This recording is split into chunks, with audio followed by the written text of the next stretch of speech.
and welcome to Tech Connects, DICE's podcast where we dig into the topics on tech hiring, recruiting, and careers that matter to you. I'm your host, Nick Kolakowski, and today we're going to be talking to two guests about a new report that dives deep into the tech workplace and culture, especially as it relates to crucial issues such as age and gender. Here's our lineup for today. There's Pam Nigro, who's VP Security Officer of Medecision and an ISACA Board Director. There's also Anna Murray, who's founder, president, and lead consultant of emedia, a SheLeadsTech Advisory Council member, and co-founder of a tech startup in a secure information exchange space called 6Arrow. In addition to their tech experience, both have insights into the experiences of women in the tech space. Pam and Anna are going to walk me through the ISACA's recent Tech Workplace and Culture 2025 survey report, which revealed how much tech pros prize work-life balance, how only 22% have a mentor despite the majority wanting one, and how 30% of women in tech have experienced gender discrimination at work versus 9% of men. It's a fascinating and sometimes disconcerting glimpse into the current state of tech, so let's jump in.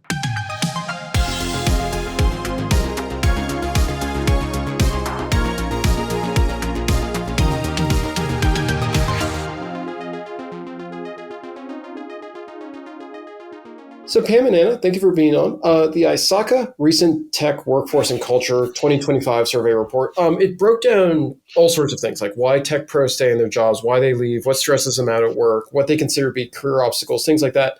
And that's all very interesting data points for all the tech pros in our audience. But I guess what I'm wondering, and I think by extension a lot of our listeners are also going to be wondering, is when you boil all that data down, what keeps people working in tech, particularly at this moment where there's a lot of upheaval in the industry, there's a lot of challenges people are facing, and how might that differ or be amplified for women who are also, there's a lot of issues around women in tech right now that they're also dealing with. So I realize that's a big, complicated question. I'm hoping we can just jump right into it because I'm sure you have lots of ideas kind of related to that, having looked at all this data.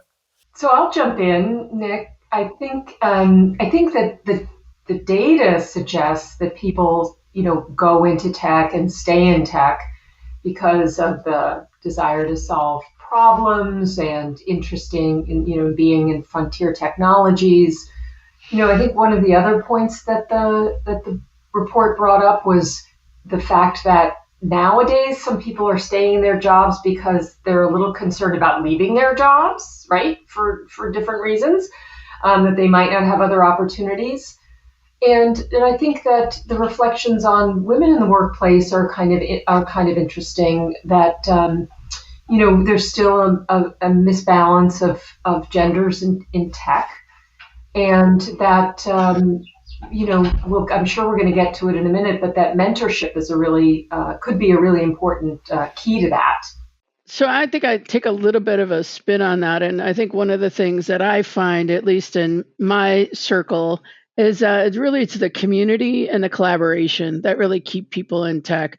And so like ISACA's program for SheLeadsTech is very meaningful for a lot of us, that we get a chance to really engage, interact, and really, try to help each other get through different problems and work together to move forward. So I think that's what really keeps, especially a lot of women in the field. Yes, there's a passion for it. Yes, there's the intellectual challenge of solving problems. But I think there's a community of individuals that, kind of cling to each other because it's such a small group of women in the technology field. It's one of those things that popped up again and again. And this isn't the first time I've sort of seen these data points. At DICE, we've run a number of salary and sentiment surveys of the tech community over the years. And we've always discovered that there is this sort of intense thirst for mentorship, which also, depending on how you're asking the question, can also come under the guise of, training, et cetera.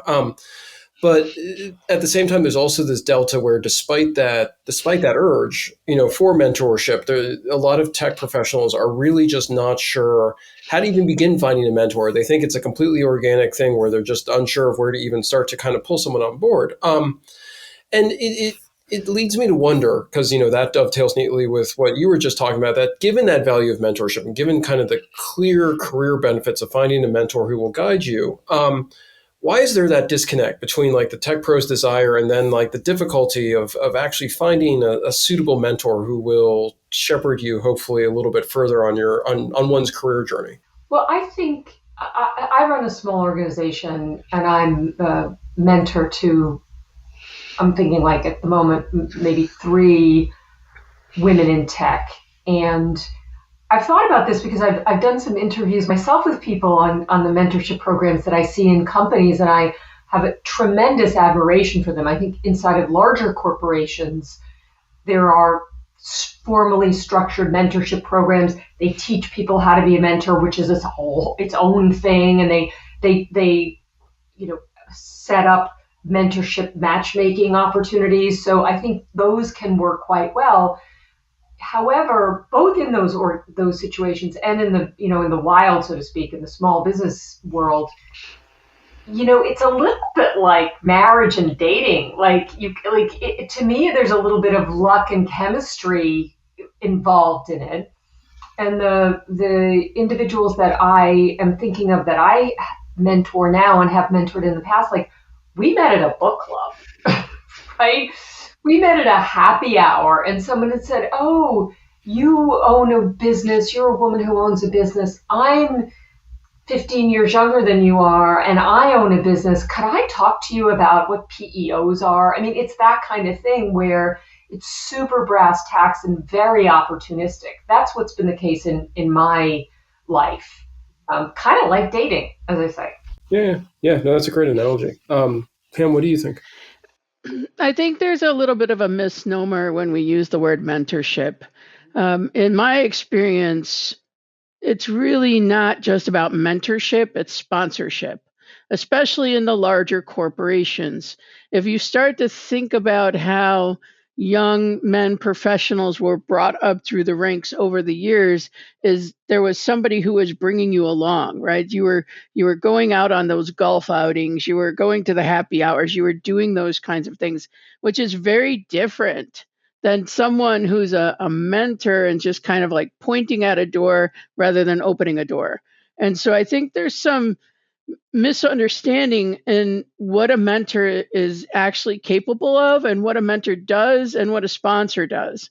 And I think some women, in my experience, have gone in more with a sponsorship kind of intent, where my intent was more around the mentorship. I'm going to point you to the door, but you have to kind of walk through it. So I think that's where some of the challenges come. I think people aren't really clear, kind of what Anne was saying, not clear on what they want and not sure if this was the right person, or am I talking to the right individuals. I think those that are more spontaneous tend to be the ones that are more meaningful for people, for both the mentee and the mentor in that case. Yeah, no, that makes total sense. I mean, one of the data points that's been floating around is also that there's among younger tech professionals there's a higher rate of job changes, and again, this is another thing that you kind of see pop up again and again, that your younger tech pros are quickly jumping job to job, essentially. And I wonder if the lack of sponsorship or mentorship or so on, or at least the perceived lack of sponsorship or mentorship is responsible for that churn. I mean, do you think that there's a relation there, that they're not being fostered, and so therefore they're looking for a place that will foster them, or do you think it's something else? I actually think it's a mix of several things. I think when you get a few years into your career, to your point, yes, mentorship really kind of makes that big difference. But the young professionals that I engage with, boredom is a big reason that they leave jobs. Yes, they want to get ahead. They're not willing to spend 5 years being bored so that they can make it to the next level. They're going to jump and they're going to look for something else. So, how do you engage them? How do you engage them so that you're, taking them on a journey and helping them? And that will include mentorship, sponsorship. That will also include more engaging projects and different types of work.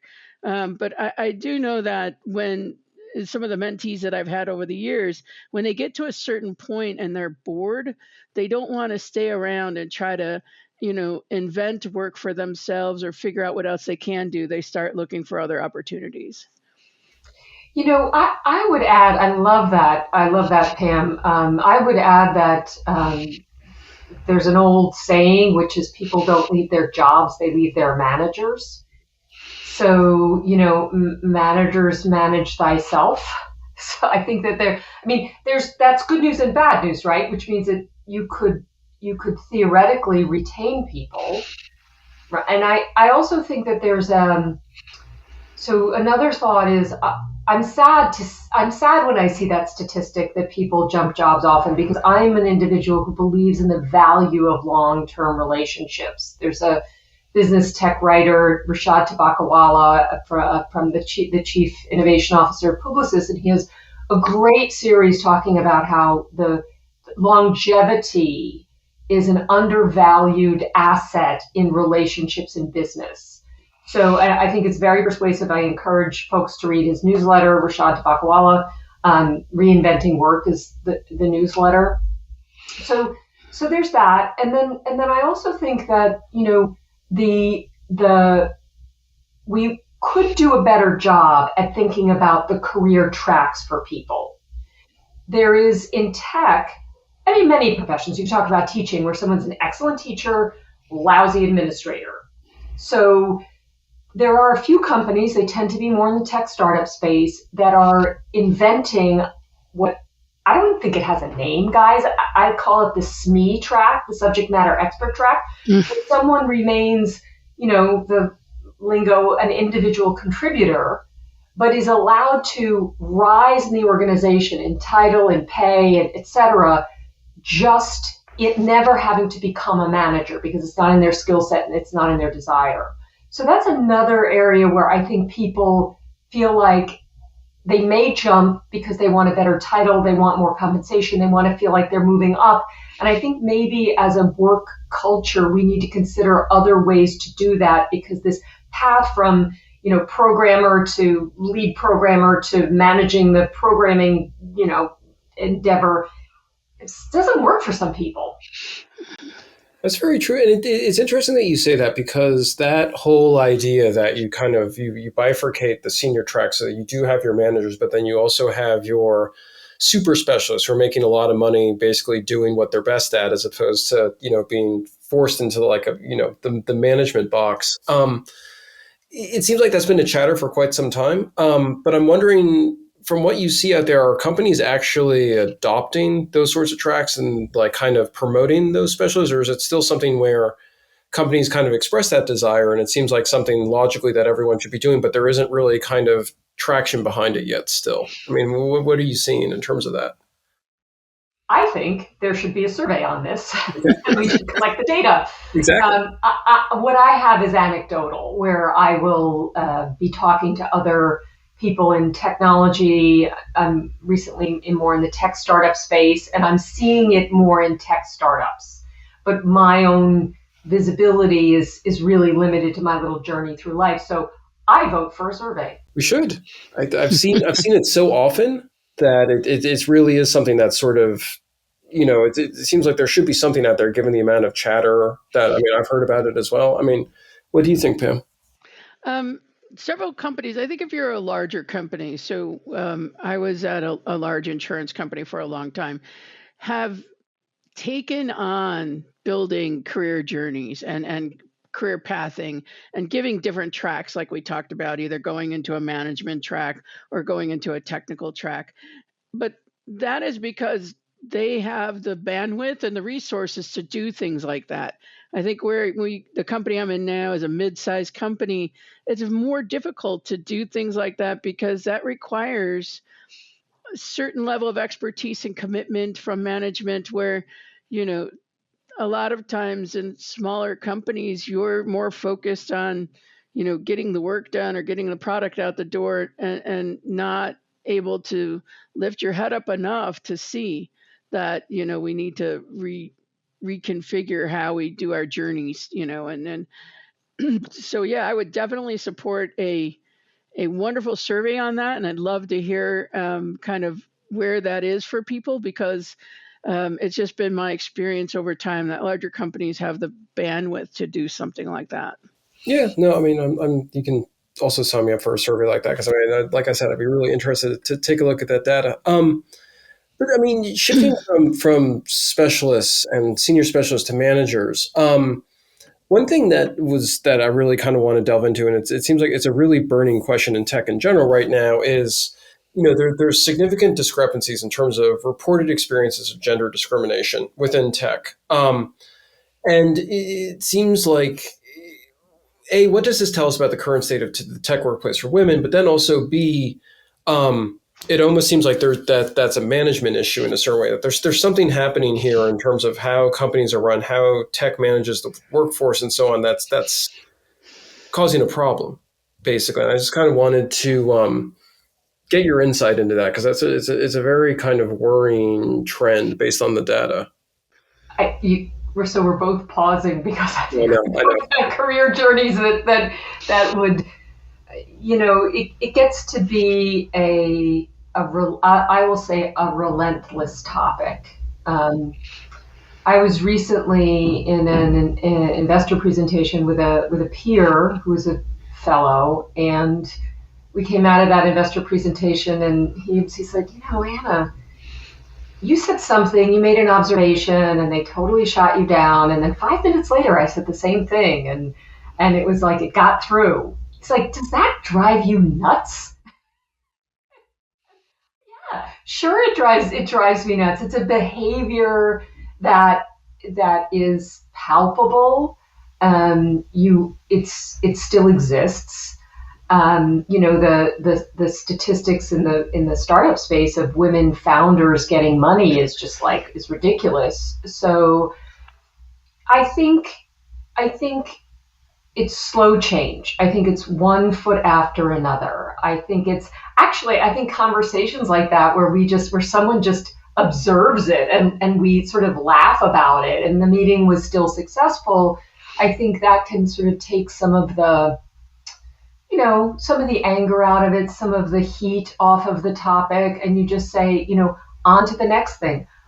It makes me happy that other young women look at me and whatever I've done in a meeting or whatever say, that was a good tactic. The way you handled that. That was a good tactic. I'm going to remember that. And whatever it is, I may not even know what I'm doing, but over the course of a career, you get a toolkit on how to deal with some of these situations, all kinds of difficult situations, a subset of which may be in the category of gender discrimination.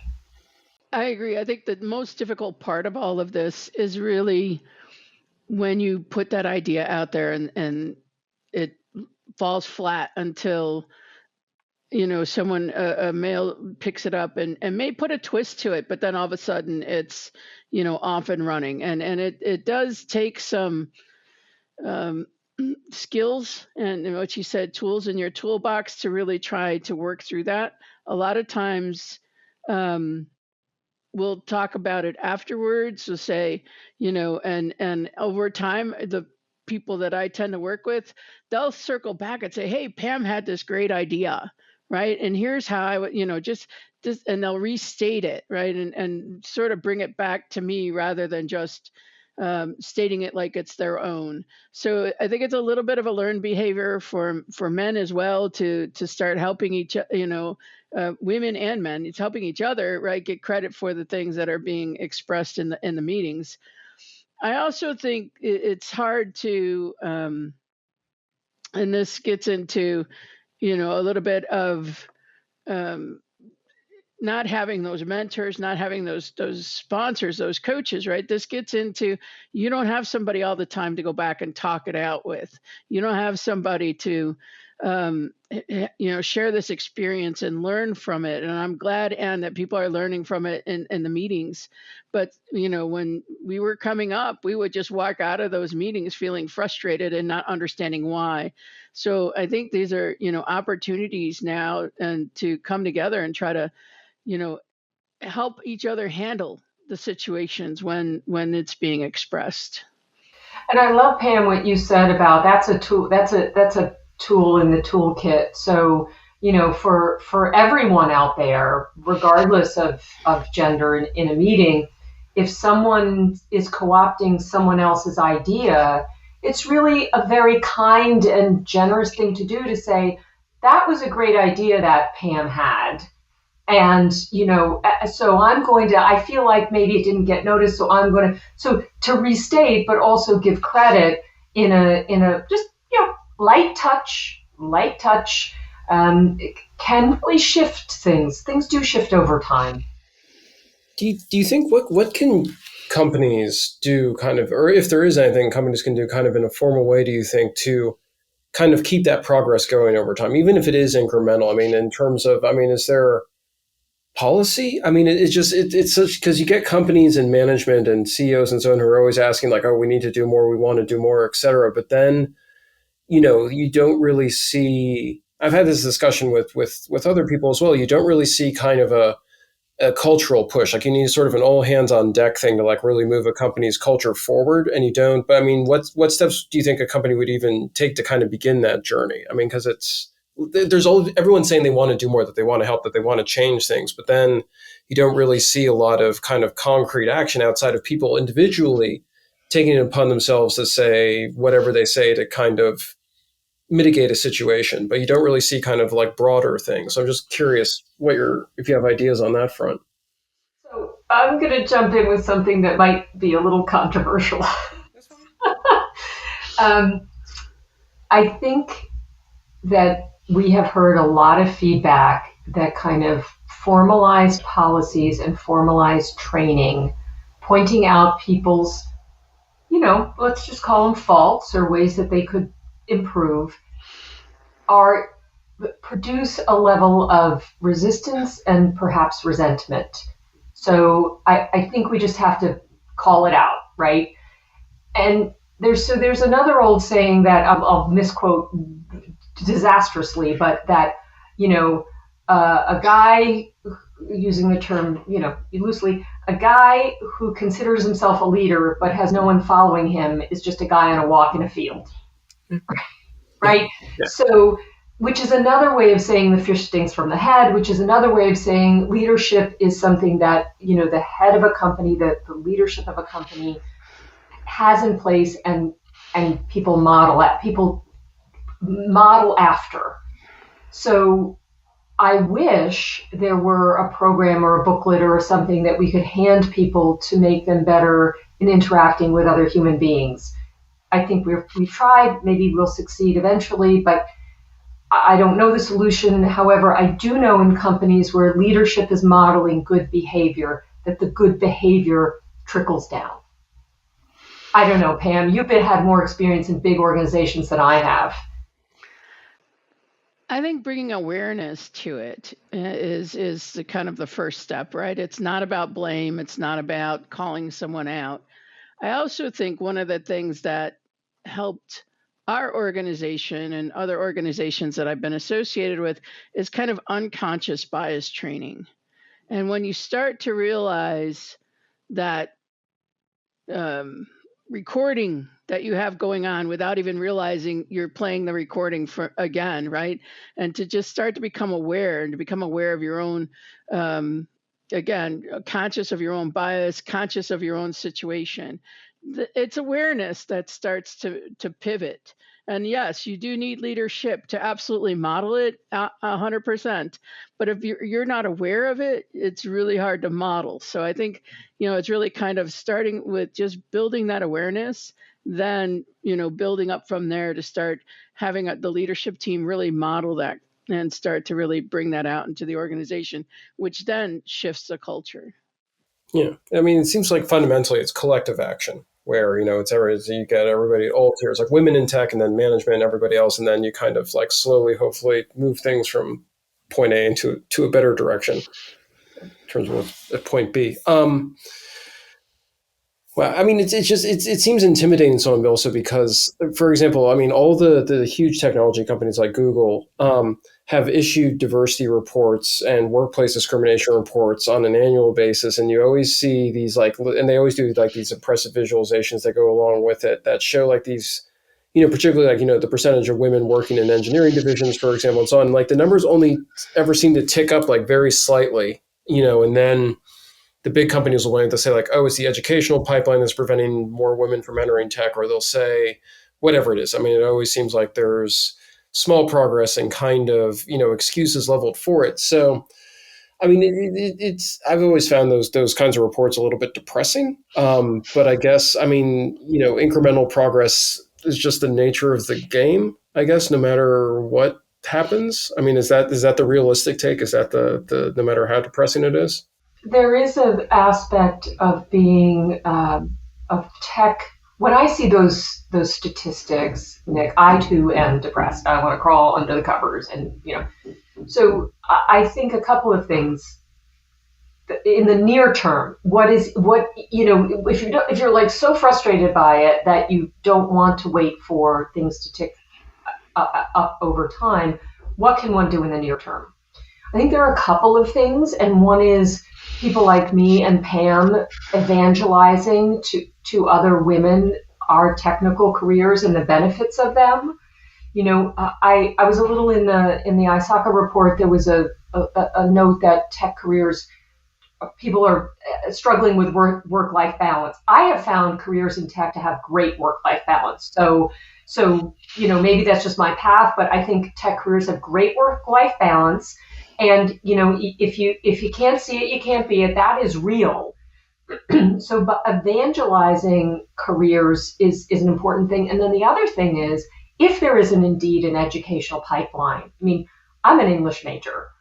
I've been running a technology company for 28 years. I have an engineering degree that I got on the job. And I think there are a lot of tracks that have to do with systems engineering, that have to do with project management, that have to do with UI, UX, all kinds of things that could attract people who aren't coming out of MIT computer science careers. And I think we have to make that more visible, and the hiring process in that has to be a little bit more expansive. Those are two immediate things. I think access to training and resources, I think, has also been, in the US, we've been fortunate. Google, Microsoft, AWS, they have all stood up their technology tracks for training. ISACA has some great technology tracks for training. But if we look holistically around the globe, that's probably not as true. And so how do you start to bring in those opportunities to different areas of the world that may not have, any kind of access to technology training, especially for women? And that's, again, not to brag on ISACA too much, but the SheLeadsTech program is really a big proponent of that. And how do we bring that together and start to help women learn about what resources are available to them, and what